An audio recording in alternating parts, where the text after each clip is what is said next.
The Romance of the Ranchos. Beverly Hills, 1852. Indians besiege widow at Rancho. Beverly Hills, 1919. Douglas Fairbanks buys hilltop land for home. Beverly Hills, 1941. Beverly Hills, one of the world's wealthiest cities.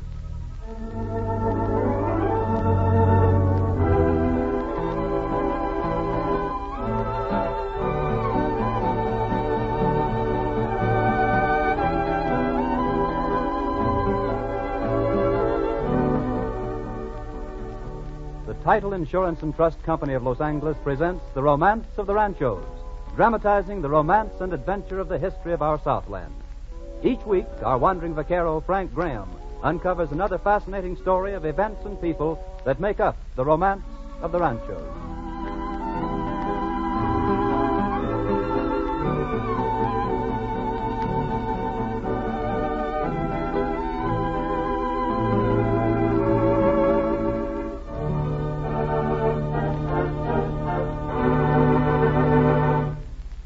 The interesting historical facts which form the background for our drama tonight were obtained from the vast files of the Title Insurance and Trust Company of Los Angeles. And those files are growing at the rate of approximately 1,500 documents every business day. For the essential facts affecting land ownership must be gathered from these recordings and from the records of some 50 different public offices and transferred to the Title Insurance Company records daily in order that the company can insure your ownership of property against any other's claims. However, it is from the older records that the facts forming the basis of these radio stories are taken.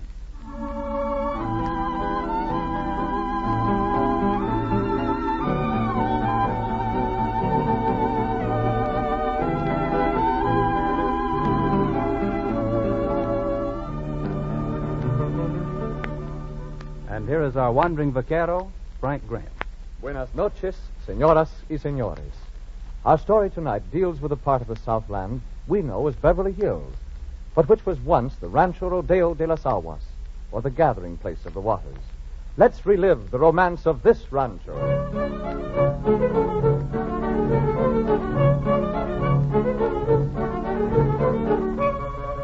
It was about the time of the end of Spanish control of California, 1821, that Maria Rita Valdez and her soldier husband came to live on the Rancho Rodeo de las Aguas.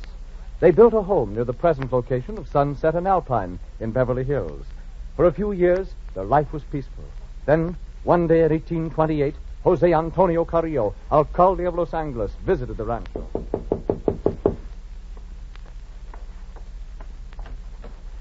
Doña Maria Rita, buenos dias.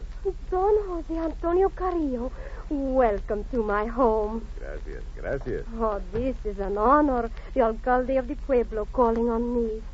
What brings you so far? I had to journey this way on a boundary dispute, so I thought I would pay my respects to you. Express my sorrow at the loss of your late esteemed husband, Sargento Villa. Thank you, senor. I would have been here before, but my duties kept me so busy. I know, senor. It is quite all right. Is there anything I can do to assist you? No, I do not think so, senor. Unless you could help me to get a grant for this land. You see, I have no real title to it, although we have made it our home for these 20 years. See, of course. I shall be glad to do whatever I can. Oh, gracias, Don Jose. I should feel safer. You are alone here? No. My kinsman, Luciano Valdez, he lives on the land, too. But here in this house? Oh, no, senor, you forget. I have children. See. 9, is it not? It is not, senor. It is 11.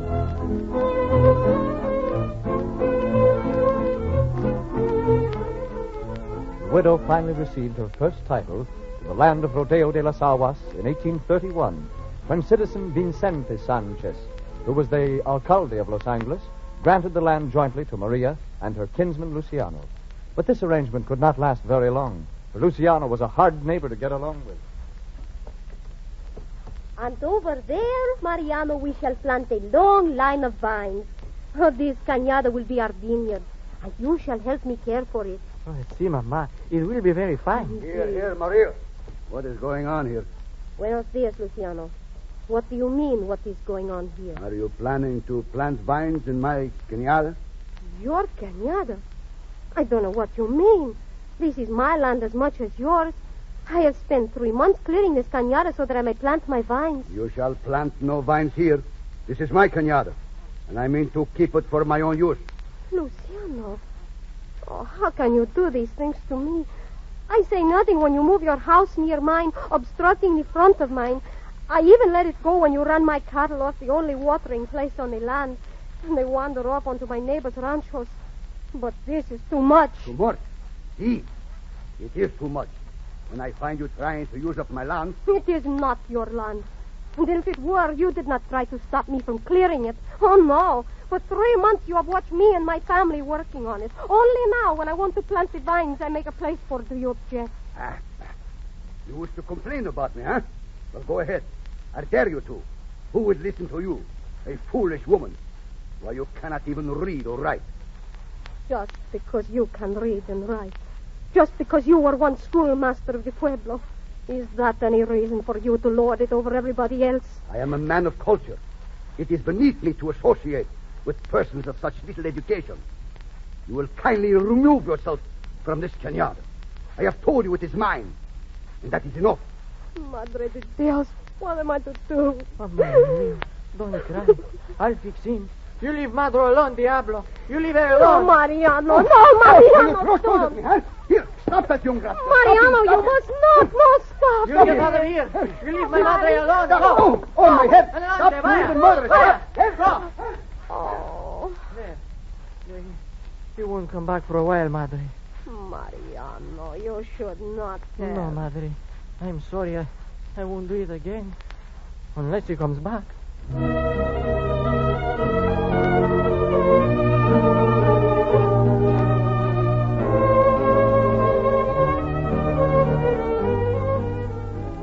Doña Maria Rita Valdez de Villa finally took up Luciano's dare and registered a complaint with the governor. It was subsequently turned over to the Los Angeles Ayuntamiento. And one day, Maria heard their verdict.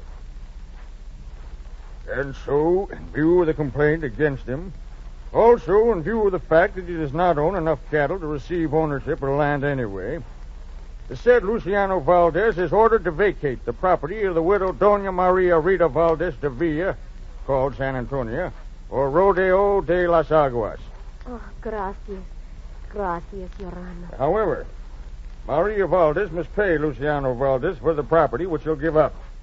Therefore, the council has appointed 2 appraisers, Jesus Diaz and Tomas Talamantes, to place a value on said property.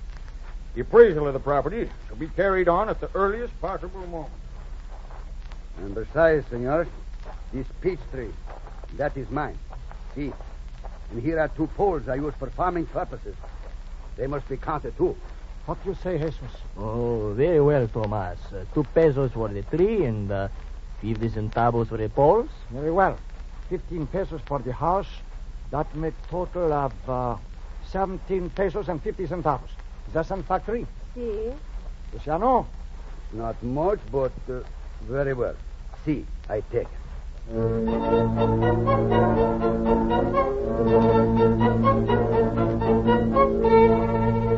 For $17.50, the dispute was settled.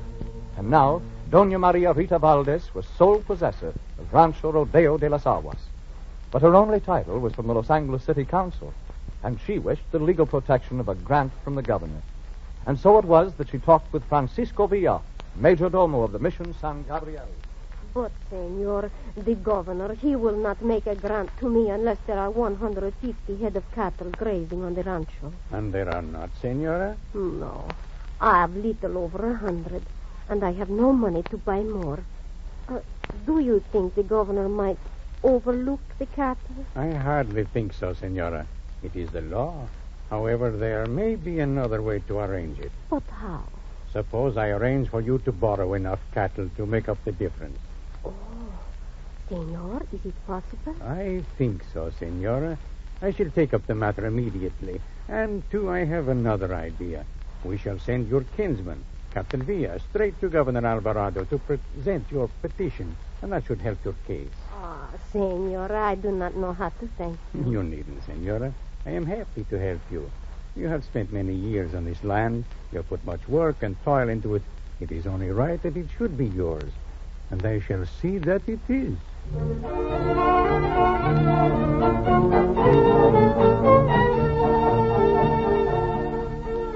Capitan Villa journeyed northward toward Monterey, armed with Doña Maria Rita's precious petition.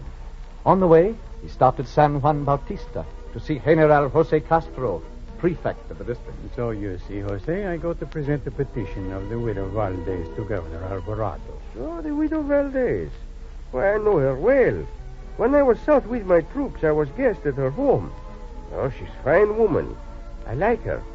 Capitan, I tell you what I will do. I go with you. I shall speak to Alvarado myself. Perhaps I can help and repay her kindness to me.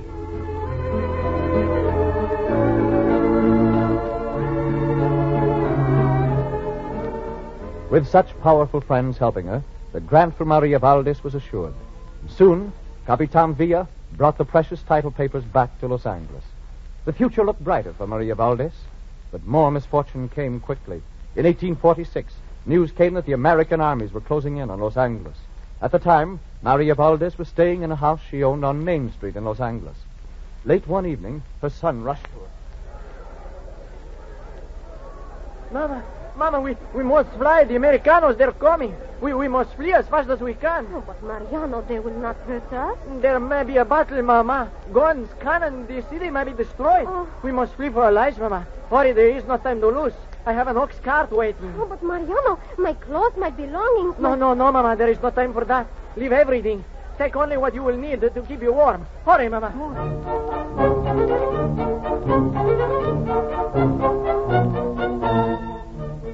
Wildly, many Los Angeles residents fled before the American army. With them, Doña Maria Rita Valdez.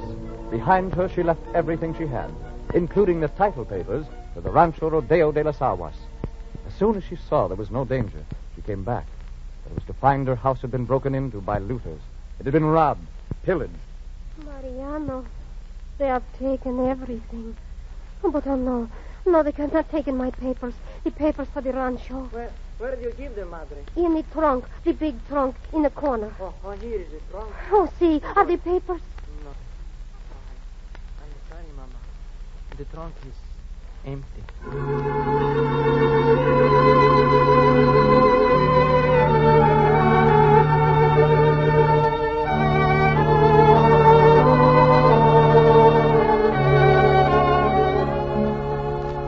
The title papers were gone.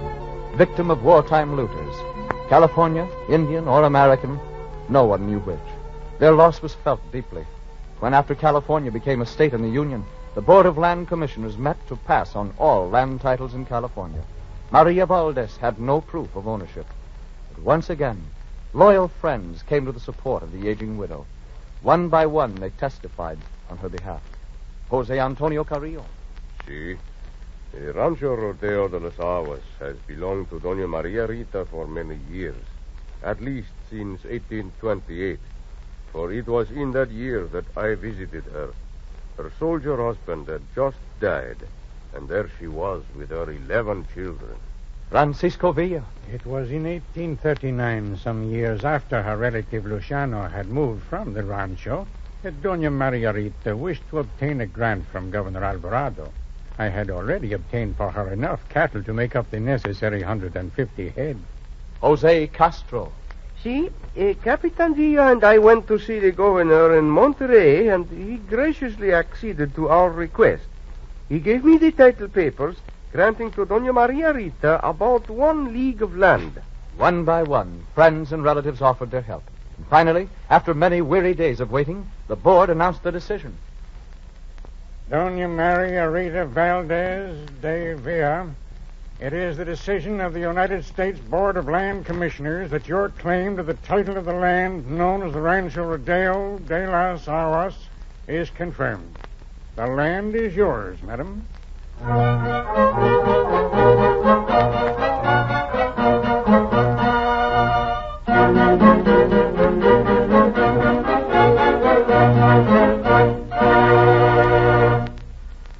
Yes, Dona Maria's loss of her title papers almost cost her her rancho.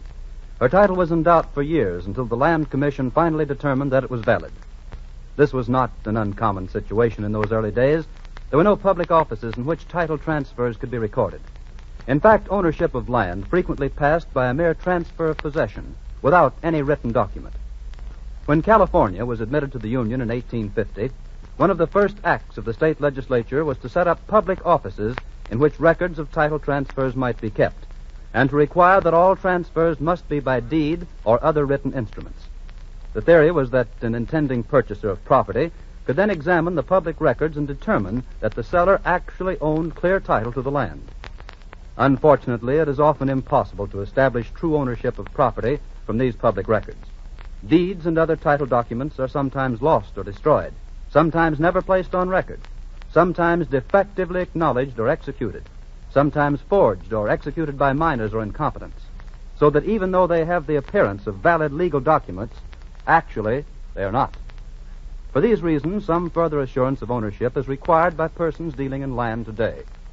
The policy of title insurance meets that need. It stabilizes land titles, makes them marketable, enables you to know that you really own the title you pay for.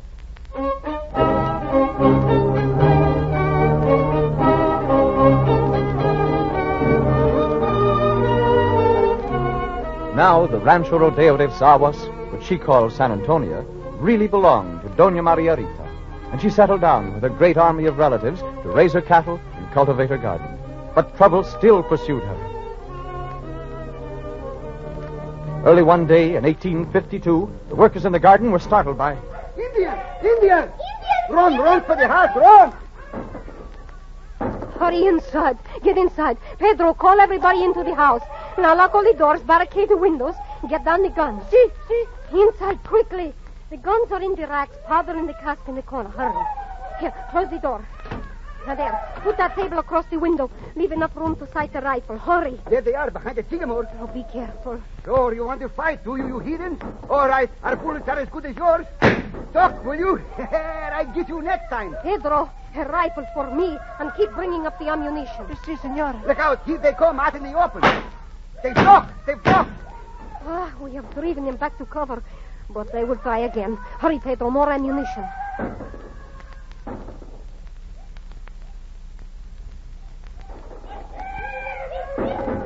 Pedro, more ammunition. We've held them off for 3 hours, but I don't. The ammunition is running low. We cannot hold them off much longer, senor. We must. You know what it will mean if we do not. But that ammunition won't last much longer. Then save it. Don't waste a shot.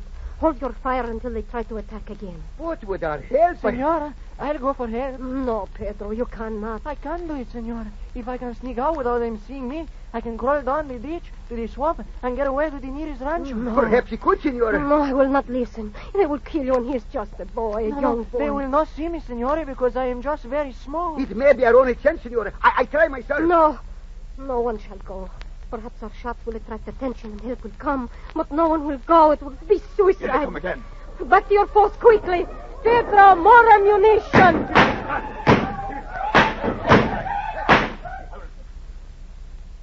We've driven them back into Grove again. Thank heavens there are only 3 of them. We must be prepared for their next assault. Pedro, bring more powder. Pedro! Oh, where is he? Pedro! Oh, senor. He has gone. He has slipped out the door while we were busy fighting.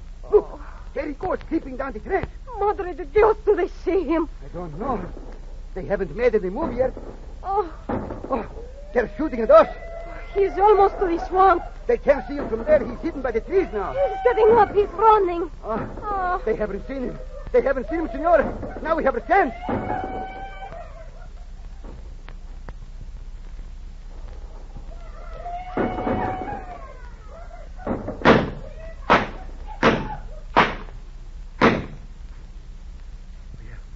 We have driven him back again. Senor, have you any ammunition left? Yours one shot. Here, somebody bring up more ammunition. There is no more, senor. What? No more? Then when they attacked again... See. Oh, what has happened to Pedro? He has only been gone an hour. It might take him that long to get to the nearest rancho. No, he is a fast runner. He should be back by now. But he is not. No. Senora, this one shot. If you wish, I can spare you any... I am not afraid, senor. I have not lived here all these years without being used to facing death.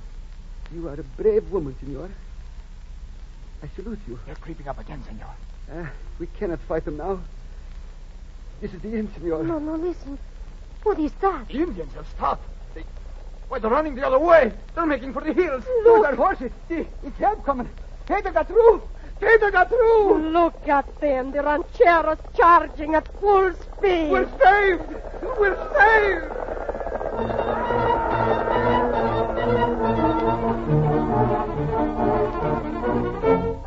This was the last of such harrowing experiences for the owners of Rancho Rodeo de las Aguas. But even so, the courageous Doña Maria Rita Valdez found managing a great rancho too much for her declining health. And so, in 1854, she sold her land to two neighbors, Benjamin D. Wilson, famous in early California as Don Benito, and Henry Hancock. The full price for the site of what is now Beverly Hills was roughly about $1,300. And now, at last, the Americans took over its development. They planted 2,000 acres of wheat, and the first year reaped a golden harvest. Then came drought, 2 years without water. Oh, just look at it, Bill. A withered plain. The swamp's dried up. No flowers, nothing. Yeah, Ben's pretty sad. Your wheat crop's ruined. Ruined? Well, there isn't any wheat crop. I'm afraid this ranch is going to be a white elephant. Don Benito, Yes, senor. yes. I've been looking for you. Well, yes, what is it, Jose? Two senores from Los Angeles. They're at the house to see you. Yeah, well, what do they want? They are from the Pioneer Oil Company. They want to see you about this land. They think there might be oil here. Oil? Man, oil here? Why, Ben, you'd be rich. Holy smokes. Oil. Where are they?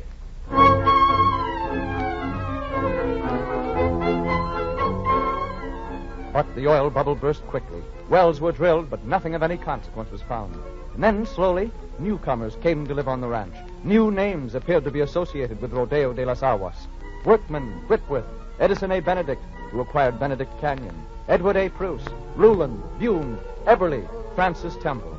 Finally, in 1869, Pruce and Temple sold their land to the De las Aguas Land Association. Ambitious plans for a town called Santa Maria were never realized. The association gasped for life for a short time and then peacefully expired.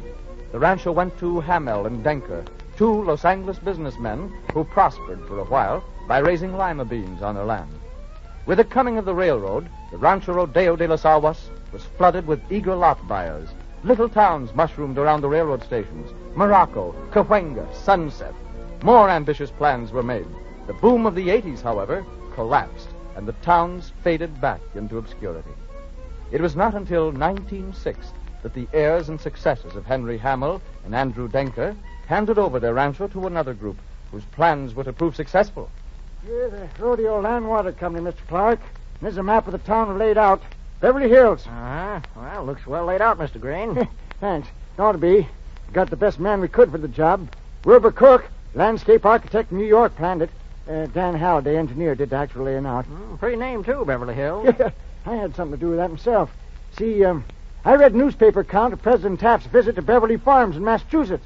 Well, I liked the name so much, I just rushed right down here and persuaded my associates to name our town Beverly Hills, since this was Hurley land we were subdividing. Well, yes, it's fine. I'll tell you. I like your new town. I'll take 2 lots I looked on. Let's see, it's Crescent Drive, isn't it? Yeah, that's right. So, well, I guess I'll be your first customer. I'll buy 'em.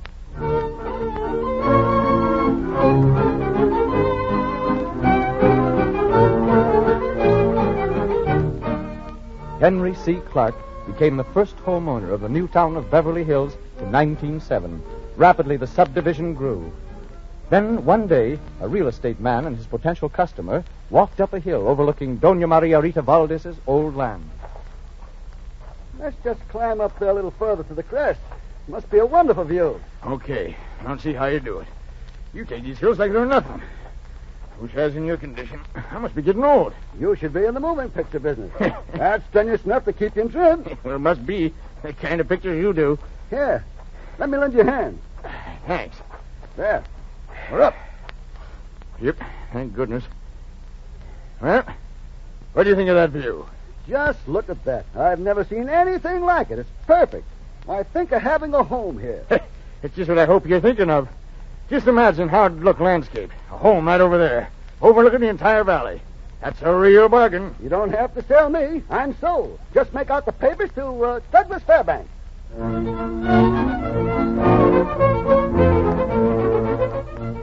When Douglas Fairbanks bought the site for Pickfair on April 22nd, 1919, he started the great movie star invasion, which has made Beverly Hills one of the most celebrated residential communities in the world. Quickly, more and more famous people made it their home. The population grew by leaps and bounds. In 1924, the population was 5,000. Quickly, the Rancho Rodeo de las Aguas blossomed into hundreds of mansions, villas, homes. The building boom finally reached such proportions that it prompted one prominent resident of Beverly Hills to say, Well, lots are sold so quickly and often out here that they're put through escrow made out to the 12th owner. They couldn't possibly make out a deed for each purchaser. Besides, you wouldn't have time to read it. In 10 minutes, he owned the lot. You're having no money, don't worry agents. If they can just get a couple of dollars down, or an old overcoat, or a shotgun, or anything to act as first payment, second-hand Fords are considered A1 collateral, too. Will Rogers may have been spoofing a little, but the boom brought almost 30,000 residents to live in this, one of the most beautiful and one of the wealthiest of residential communities. Today, the land which was once the domain of the widow Valdez and her 11 children is the pride of the Southland, the home of many of its famous people, the distinguished city of Beverly Hills. Such is the romance of the Ranchos.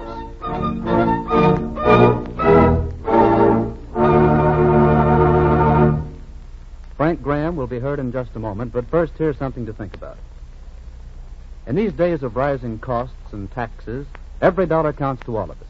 Doubly interesting, then, is the fact that the rates at which Title Insurance and Trust Company is able to offer you necessary title protection are very considerably lower than those prevailing almost anywhere else in the United States. There are two factors that make these low rates possible. First, the size and completeness of Title Insurance and Trust Company's record files and the efficiency of its hundreds of trained workers. Second, the fact that this company writes a greater volume of title insurance than any other title company in the world. Whatever the value of the property you're interested in or the type of policy you require, the rate you pay for title insurance is less than it would be elsewhere because of these considerations. And the protection it brings you is not surpassed by comparable policies issued anywhere.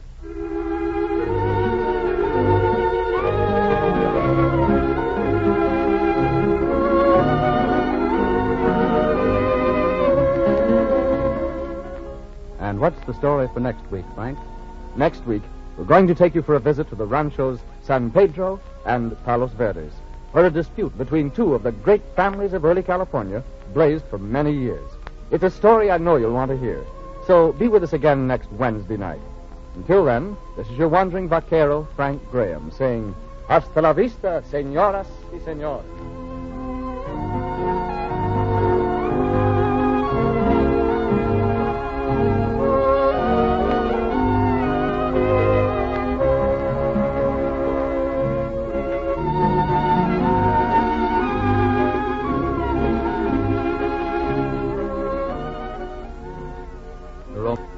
The Romance of the Ranchos is a presentation of the Title Insurance and Trust Company of Los Angeles, featuring Frank Graham as the wandering vaquero.